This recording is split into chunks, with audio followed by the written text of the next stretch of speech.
Hey everyone, it's me, Natasha, from Helping to Reconnect Counseling Services with my lovely partner, Christian.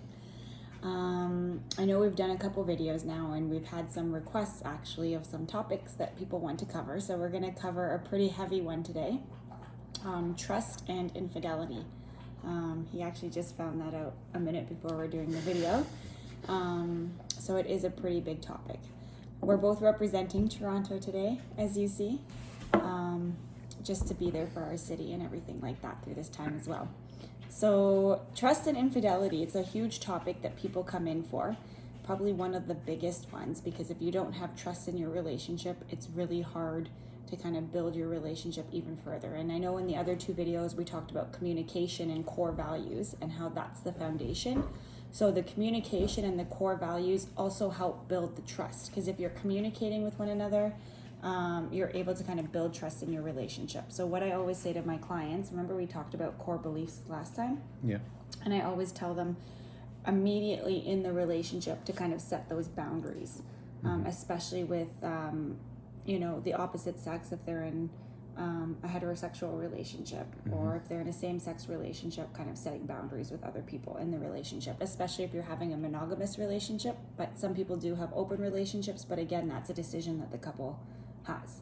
But in kind of, non-open monogamous relationships, it's really important to kind of set those boundaries from like the start.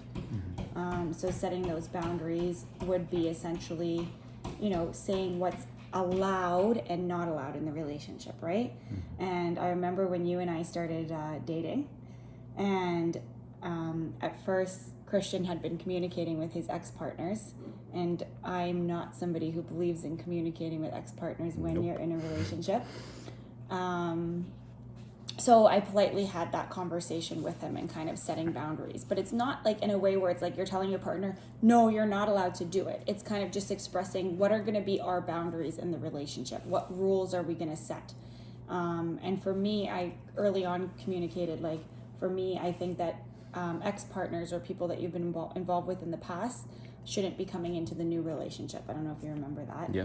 I don't know if you have anything to comment. No, I think that especially establishing that right at the very beginning of the relationship, I think that's key, because it just leaves nothing to imagination or false interpretation. And I if you set those groundwork, that type of groundwork early on, those core beliefs, I guess, kind of come into play too. And so if you're both kind of on the same page in terms of that, then the rest just kind of falls into place. But as long as on the same page is definitely, I think, key to this discussion. For sure. And I just want to make sure everybody knows that I'm not saying that people aren't allowed to keep in contact with ex-partners. It just didn't work for me or our relationship. Right. But for other people, they might have the agreement that it's okay.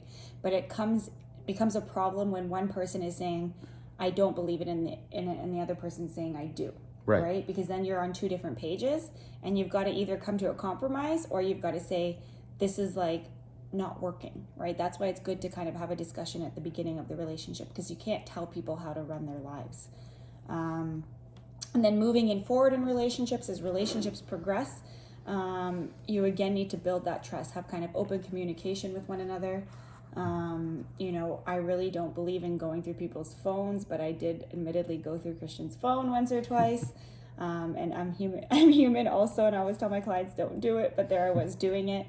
And I'd say it was probably not to excuse it, but because of how early on in the relationship he had been communicating with his ex-partners. But I really realized that if me and him are going to continue a relationship, then I can't be doing that, because then I'm not relying on our communication and on the trust that we're building in a relationship, and we need to continue to kind of build that moving forward. I don't know if you want to say anything about that. About the incident, or about just that what you mentioned? I mean, me going through your phone? Oh. No, I mean, at the end of the day, I guess it's everyone has a past, and everyone sort of has different experiences that they went through, and I think, obviously you don't want to have to feel the need to have to go through your partner's things or whatnot, and then on the flip side, I guess it's just kind of alleviating to be able to have that sort of transparency to your partner and be like, listen, like, it sucks that you did that or had to do that, but at the same time, you know, I want to build something meaningful here. I want to have a long-lasting relationship with my partner. So get this out of your system now, so you know that I'm in it for the long haul, type of deal, right? Exactly. And naturally, I think organically over time, people just will build on that trust, like you said, and you won't find or feel that need to go through the phone, right? Yeah. And last but not least, we'll cover infidelity, since we talked about kind of building that trust in a relationship. So once one person in the relationship has been unfaithful or there's been infidelity, it is a challenging topic to address because the trust often has been broken. So it leads to a lot of kind of frustration on one part, because maybe the person whose trust was broken, they're kind of wanting to go through your phone. They're wanting to know where you are all the time. They're kind of feeling a bit suffocating, and you almost can't blame them because their trust has been broken again. And then the other person's a bit irritable, of course, but at the same time, I always tell couples you kind of both need to work together then to rebuild that trust, which is often difficult but not impossible. I will say this though, it is more difficult in individuals that have intrusive thoughts, that are a lot of where they're anxious people in general, because they're already overthinkers, right? So if somebody's an overthinker, or there's actually something called relationship OCD. So relationship OCD is when you've got intrusive thoughts about negative things about the relationship. So you're always thinking your partner's not good for you, the relationship isn't good, and you're always looking at the negative aspects of the relationship rather than the positive. So somebody with relationship OCD, if your partner's been unfaithful, it makes it extra hard for you to get over, because you've got those intrusive thoughts that just won't go away and won't go away. And even people without relationship OCD have a difficult time getting through that. Because often those thoughts come and they want to ask so many questions of their partner, like, how did it happen? Why did it happen? Where did you meet? How often did you meet? Like, you just want to know. And sometimes every morning you've got a new question to ask, or every evening, and then your partner's getting frustrated, but you just want to kind of know everything. And really it's impossible to know everything. And often there's the mistrust that my partner's not giving me all the information.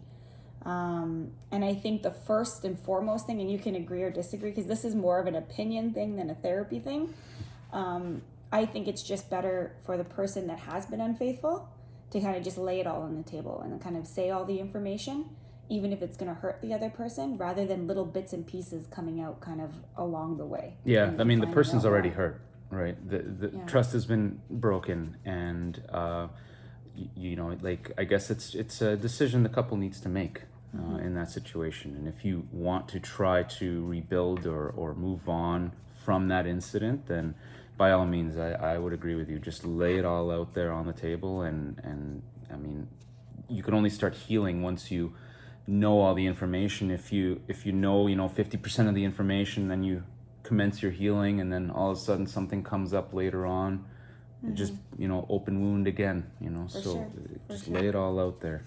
Do you have any kind of hints for people, or anything of ways to kind of move on when your partner has been unfaithful? Any kind of tips? I mean, honestly, for me, I'm in the camp where I hate to be a pessimist, but it's so hard to move on from broken trust. And even if you can move on, it's just never really truly the same. Now, obviously, that's just my opinion, so it's by no means gospel for everyone else.